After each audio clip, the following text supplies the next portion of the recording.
أعوذ بالله من الشيطان الرجيم. بسم الله الرحمن الرحيم. الحمد لله رب العالمين. الرحمن الرحيم. مالك يوم الدين. إياك نعبد وإياك نستعين. اهدنا الصراط المستقيم. صراط الذين أنعمت عليهم غير المغضوب عليهم ولا الضالين.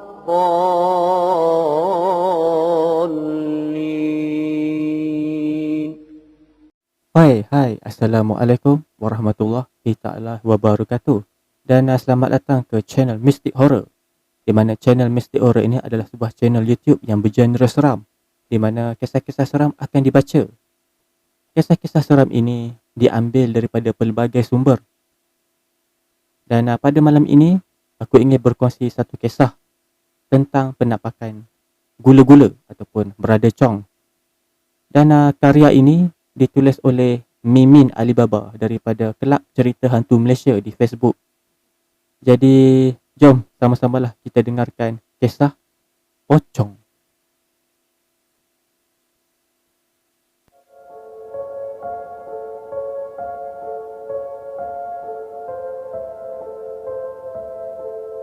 Assalamualaikum semua. Pada minggu lepas, ketika bekerja shift malam, aku dan Ina terserempak dengan makhluk yang tak disangka.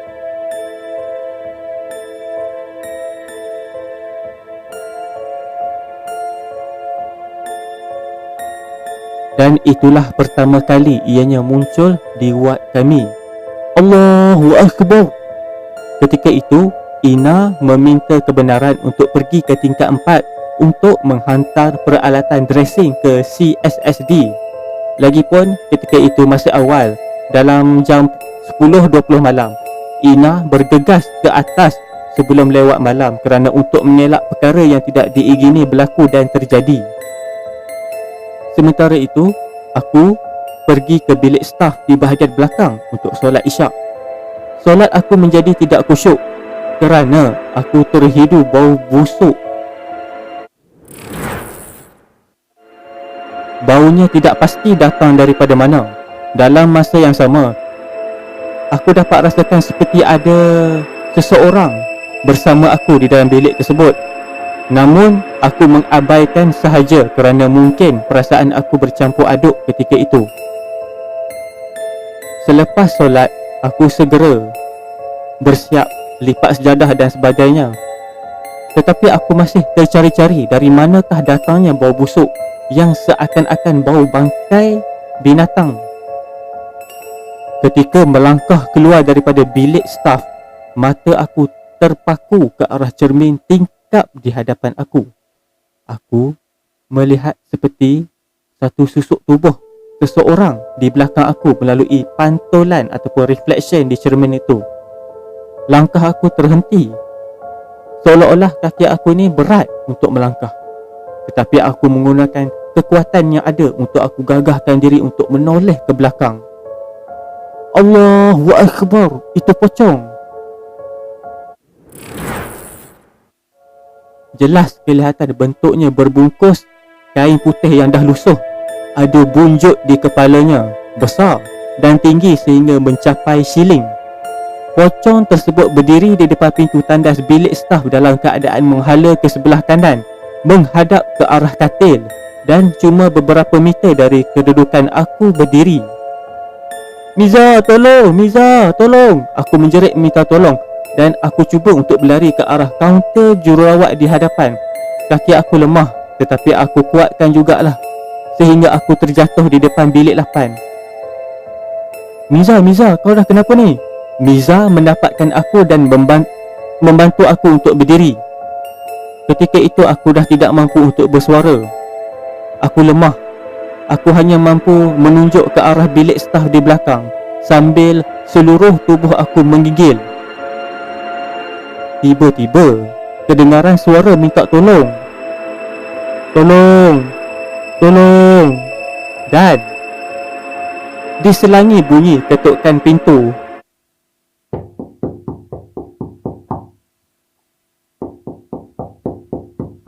Bunyi ketukan tersebut amat kuat.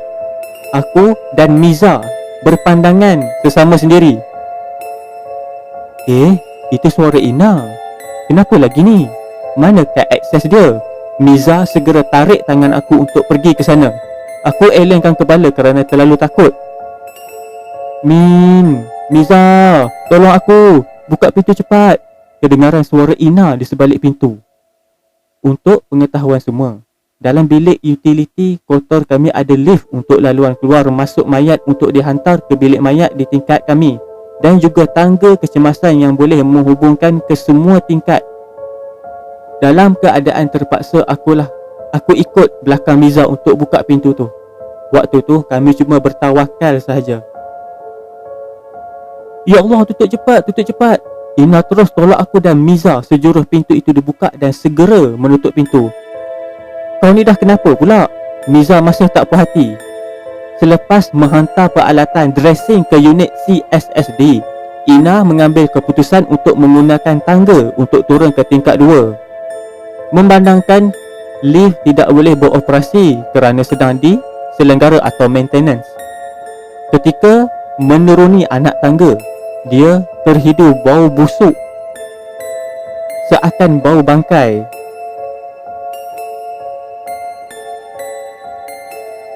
Mungkin ada tikus yang mati dan akan memaklumkan kepada cleaner esok untuk membersihkan tangga.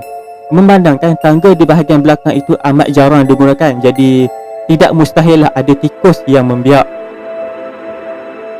Dan pada ketika itu jugalah dia perasan seperti ada seorang di belakangnya. Ina tanpa berfikir apa-apa terus tengok ke belakang untuk melihat. Alangkah terkejutnya apabila makhluk seakan mayat yang berbungkus berdiri tegak memandang ke arahnya. Bentuk badan makhluk tersebut besar, tinggi dan berwajah sehodoh-hodohnya, dan yang jelas ada bunjuk di kepalanya. Jadi jawapannya adalah pocong. Ina segera berlari menuruni tangga dan pada masa itu barulah dia perasan kad aksesnya telah tercicir. Maknanya kamu berdua melihat pocong dalam pada waktu yang sama, iaitu 10.45 malam, tetapi di tempat yang berbeza. Satu di depan tandas bilik staf dan satu lagi kejadian di tangga belakang, ujar Miza. Aku dan Ina mengangguk lemah. Awal sungguh dia menampakkan dirinya ketika itu. Yang bezanya aku cuma lihat keadaan pocong itu berbalut kemas, tetapi Ina pula sebaliknya melihat wajah bodoh pocong itu. Sejak kejadian pada minggu lepas, wad kami dihantui dengan bunyi ketukan pintu tandas dari arah dalam walaupun tidak digunakan. Bunyi ketukan kuat itu datang daripada pintu tandas staff. Bunyi ketukan kuat itu akan bermula seawal 10.45 malam sehinggalah subuh dan akan berlanjutan selama beberapa hari. Okey, sekian sahaja daripada kisah ini dan sekian saja kisah daripada kisah yang ditulis oleh Mimin Alibaba daripada Kelab Cerita Hantu Malaysia. Dan kita akan teruskan dengan kisah yang kedua. Harap anda bersabar untuk menanti.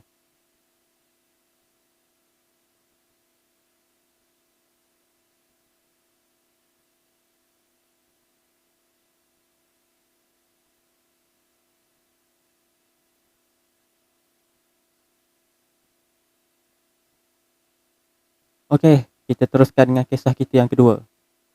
Kisah kita yang kedua ini adalah ditulis oleh Ben Jamali, juga daripada Kelab Cerita Hantu Malaysia.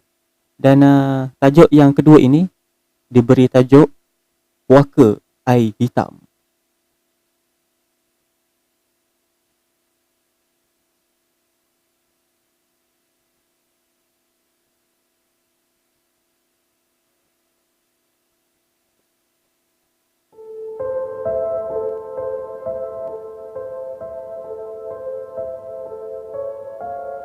selepas bertahun-tahun bekerja di Kuala Lumpur. Pada satu hari, isteri aku telah ditukar kerja oleh majikannya ke Alostar Kedah. Jadi, aku dengan isteri aku terpisahlah. Aku tinggal bersendirian di Ampang, manakala isteri dan anak-anak pula tinggal di Alostar. Setahun selepas isteri dan anak-anak berpindah ke Alostar, satu hari aku telah mendapat surat yang memberitahu aku pula ditukarkan kerja di Kekangar Perlis. Lalu tinggalkan aku semula bersama isteri dan anak-anak dalam satu bumbung rumah di Alostar. Demi rezeki, setiap hari aku akan berulang-alik dari rumah di Alostar ke Kangar Perlis, sejauh kira-kira 50 km. Perjalanan dari Alostar ke Kangar mengambil masa 50 hingga 60 minit mengikut keadaan jalan raya ketika itu. Jika jalan raya sesak, maka lagi lamalah perjalanan itu. Jalan yang aku ikut pergi kerja setiap hari merupakan jalan dua lorong yang melalui pekan-pekan kecil seperti Jerlun, Air Hitam, Sanglang dan Simpang 4 sebelum masuk Bandar Kangar. Itu adalah jalan paling dekat ke rumah aku ke pejabat. Biasanya ketika kerja di Kangar Perlis ini, aku akan sampai ke rumah dalam pukul 7 malam. Aku sebenarnya memang dah biasa pun balik lewat daripada ofis sejak mula kerja lagi. Ada kawan kata aku ni dah terpengaruh dengan budaya orang Jepun yang rasa malu jika meninggalkan ofis tepat pada waktunya. Macam mana pun usaha pun untuk balik lewat juga. Tetapi kadang-kadang aku sampai ke rumah di Alostar bukan lagi 7 malam macam kebiasaannya. Malah sehinggakan tengah malam baru aku sampai ke rumah. Ini kerana Big Boss kami jenis suka buat mesyuarat pada waktu malam. Big Boss suka buat mesyuarat selepas pukul 10 malam kerana pada siangnya beliau sangat sibuk. Hanya pada malam sajalah yang dia ada sedikit kelapangan. Bekerja 16 jam sehari sampai ke rumah selepas jam 12 tengah malam bukan lagi menjadi perkara luar biasa sepanjang aku bekerja di Perlis. Pada satu hari, pembantu bos Fauza masuk ke dalam bilik aku. Encik Jeff, malam ni ada meeting nak, beritahu Fazwa sambil menghulurkan aku sekeping surat. Pukul berapa meeting Fauza? Aku bertanya. Malam ni lah, pukul 9.30 malam. Aduh, boringnya, mesyuarat waktu malam lagi, kata aku merungut. Tapi apakan daya, bila dipanggil mesyuarat, kenalah datang juga. Siang atau malam perkara nombor 2. Kalau tak datang, bila sampai kerja esok, siaplah aku kena rebus, kena masak kau-kau dengan bos kecil dengan bos besar. Memang masaklah aku. Malam itulah yang paling aku menyampah ialah Big Boss seperti sebelum-sebelumnya masuk mesyuarat lewat. Pekerja dan staf telah menanti lama di dalam bilik mesyuarat. Bos mesti akan sampai lewat, menyebabkan kami menunggu lama dalam bilik mesyuarat tersebut. Alasan Big Boss selalunya pasti dia akan cakap dia ada urusan lain yang lebih penting. Sebab tu terpaksa lewat masuk untuk meeting. Mesyuarat dijadualkan pada pukul 9.30 malam. Tetapi Big Boss datang hampir pukul 11 malam. Bayangkan berapa jam kami tunggu bos untuk datang, daripada 9.30 ke pukul 11. Rasa geram juga, tapi apa nak buat. Kata orang putih, boss is always right. Malam itu, kebetulan agenda mesyuarat agak banyak. Dah lah agenda banyak. Yang aku paling benci, ramai sangat orang nak berebut nak bercakap. Masing-masing nak tunjuk hebat dengan memberikan pelbagai idea. Padahal kebanyakannya idea yang dah lapuk dan basi. Idea yang ramai orang pernah cakap sebelumnya. Dan akhirnya, kerana ramai sangat orang yang nak bercakap, mesyuarat habis cepat. Mesyuarat cuma habis pada pukul 12.45 pagi. Aduh. Selesai sahaja habis meeting, aku cepat-cepat berjalan menuju ke kereta, hidupkan enjin dan terus tekan minyak meninggalkan Bandar Kangar. Harap-harap sampailah cepat ke rumah di Alostar. Harap-harap dalam pukul 2 pagi dah dapatlah peluk bantal. Esok pukul 5.30 pagi dah kena bangun untuk pergi kerja semula. Seperti biasa, bila bawa kereta seorang diri, aku akan pasang radio. Agak kuat radio yang aku pasang tu. Sambil dengar radio, adalah sekali mula aku ikut menyanyi. Menyanyi tu bukan apa selain daripada untuk menghiburkan hati. ia juga untuk menghilangkan rasa mengantuk. Malam tu entah mengapa apabila melepasi Pekan Sanglang, kereta di jalanan menjadi semakin kurang. Tiada banyak kereta yang lalu lalang. Bila tiba je dekat Pekan Air Hitam, aku perhatikan tiada kereta di depan dan di belakang aku. Hanya kereta aku sahaja yang merupakan kenderaan tunggal di atas jalan. Aku tengok jam di dalam kereta. Sudah pukul 1.20 pagi rupanya. Patutlah jalan dah sunyi. Kalau lebuh raya, mungkin pukul 1.20 pagi masih ada 2 atau 3 kenderaan. Tapi ini jalan negeri, kebanyakan penduduk setempat masa itu sudah pun tidur. Kira-kira 2 km melepasi Pekan Air Hitam, kereta yang aku bawa melalui sebuah kawasan sawah. Kiri dan kanan cuma sawah yang maha luas sejauh mata memandang. Dan di tengah sawah yang maha luas itulah segala-galanya bermula.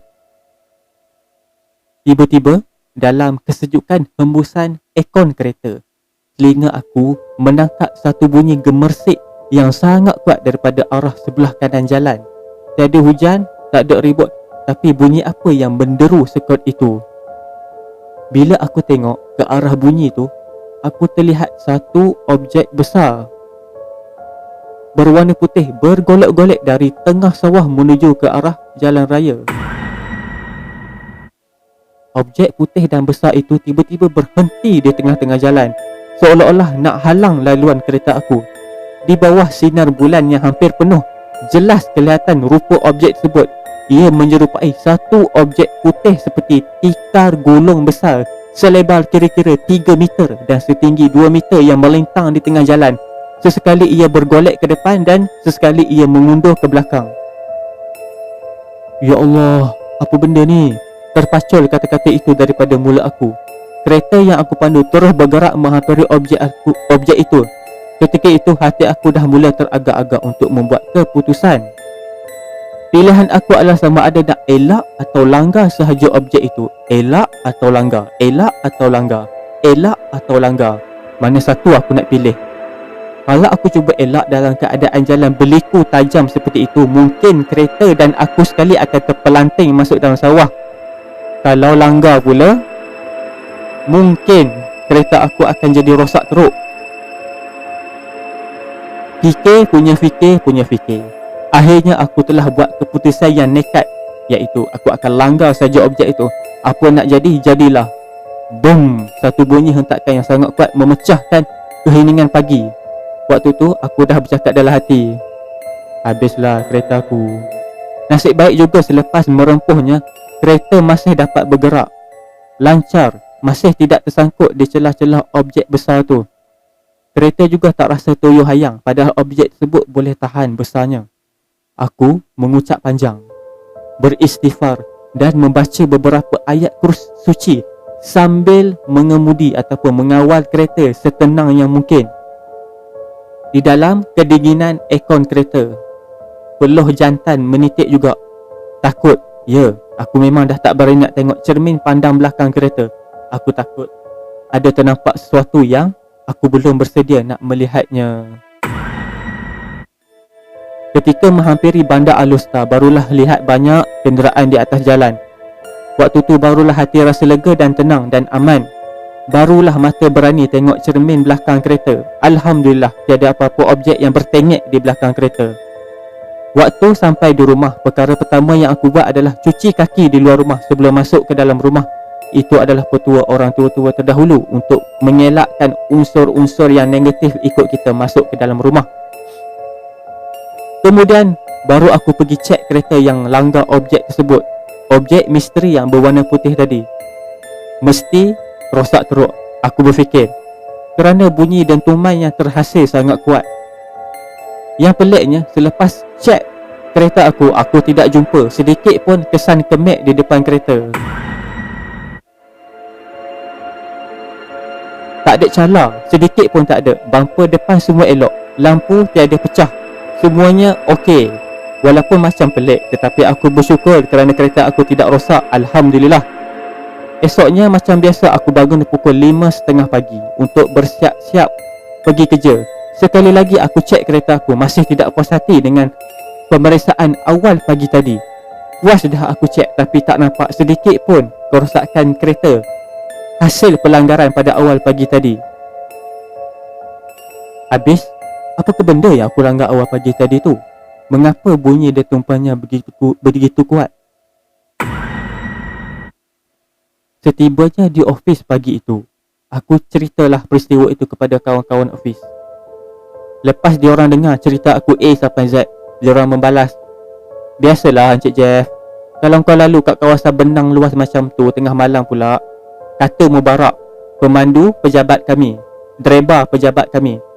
"Memang dah ramai orang yang nampak benda-benda pelik dekat kawasan sawah air hitam pada waktu tengah malam dan awal pagi.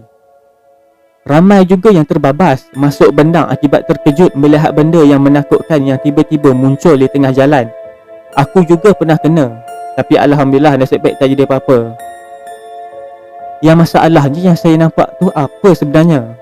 Oh, sebenarnya benda tu orang belah sini panggil hantu gulung. Dekat tempat lain ada yang panggil hantu bungkus atau hantu pocong. Dia mai bergolek-golek dan kadang-kadang melompat-lompat ke arah kita. Tapi yang saya nampak tu tak macam hantu pocong dalam drama Melayu. Dia macam bungkusan putih besar bergulung yang bergolek-golek atas jalan." Aku menerangkan lagi. "Alah, kau ni iblis kan Cik Jeff? Dia boleh menyerupai apa sahaja. Tapi kawasan sawah air hitam tu memang sangat keras Encik Jeff. Kadang-kadang ada yang nampak macam pocong atas jalan, kadang-kadang ada yang menyerupai benda putih bergolek di atas jalan. Kadang-kadang pula dekat kawasan tu tak semena-mena muncul berpuluh ekor kambing putih yang lintas jalan. Kadang-kadang ia menyerupai pokok yang tiba-tiba tumbang menghalang jalan. Siapa yang cuba elak? Masuk bendang lah jawabnya. Jadi kiranya aku ni bernasib baiklah kan. Dah banyak kali jugalah aku lalu jalan tu tengah malam. Maklumlah bos kita kan suka buat meeting malam-malam. Tapi inilah baru pertama kali aku jumpa hantu kat situ," kata aku sambil urut dada yang tiba-tiba rasa berdebar bila mengingatkan entahlah lepas ni bos akan panggil mesyuarat pada waktu malam lagi. "Sebenarnya Encik Jeff," Mubarak sambung cerita lagi, "Encik Jeff tahu tak, dah ramai orang yang meninggal atau cedera parah dan terbabas masuk sawah ketika mengelak objek yang tiba-tiba muncul mengejut daripada arah sawah itu." Patutlah masa nak pergi kerja waktu pagi tu, aku kerap duk jumpa kereta lori dan sekali tu bas masuk bendang kat kawasan air hitam. Oh, rupanya itulah sebabnya ya, mengelak benda tu. Mungkinlah kot lain kali kalau Encik Jeff lalu kawasan tu tengah malam, hati-hati sikit no. Jangan sampai nama Encik Jeff pula masuk dalam senarai mangsa puaka air hitam pula. Nasihat Mubarak sambil tergelak kecil. Tetapi apapun, aku bersyukur kerana terselamat dalam kejadian itu. Mujurlah aku telah membuat keputusan tepat dengan melanggar objek putih tersebut. Kalau aku cuba elak, mungkin nama aku akan masuk berita esok hari dengan gambar kereta remuk bersama pemandu dengan kepala terkulai layu di dalamnya.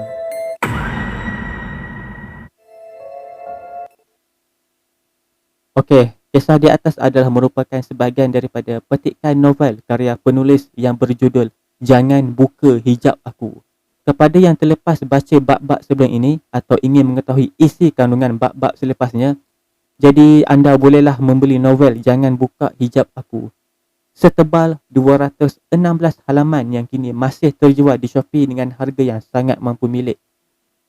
Untuk makluman anda semua, ini adalah kisah yang diambil daripada novel yang bertajuk Jangan Buka Hijab Aku. Jadi bermaknanya ini hanyalah cerpen dan bukannya kisah benar. Jangan taksub dan jangan cuba untuk mengetahui kebenaran kisah ini kerana kisah ini datang daripada cerpen ataupun novel. Ini adalah kisah khayalan. Okey, itu saja yang dapat aku kongsikan, 2 kisah seram pada malam ini. Dan aku ingin mengucapkan ribuan terima kasih kepada yang support channel Mystic Horror Channel, kepada yang dah subscribe dan juga kepada yang dah view channel aku. Terima kasih. Aku tengok channel Mystic Horror ni pun dah semakin ramai subscriber. Dan sebenarnya aku nak bagi tahu kepada semua para subscriber, nanti aku akan buat satu email untuk para subscriber kongsi kisah seram. Kalau korang ada kisah seram, korang boleh share dekat link email nanti yang akan aku buat. Jadi apa-apa pun aku nak ucapkan terima kasih banyak-banyak kerana sudi support channel aku. Walaupun mungkin channel aku ni tidaklah sehebat channel The Segment ataupun channel DJ KC, tapi Alhamdulillah, terima kasih atas sokongan anda semua. Channel ini masih terus berdiri. Dan aku harapkan lepas ini lebih ramai lagi yang akan view dan subscribe channel aku. Okey, itu sahaja yang aku dapat kongsikan pada malam ini. Jumpa anda pada video yang akan datang. Assalamualaikum warahmatullahi wabarakatuh. Stay safe everyone.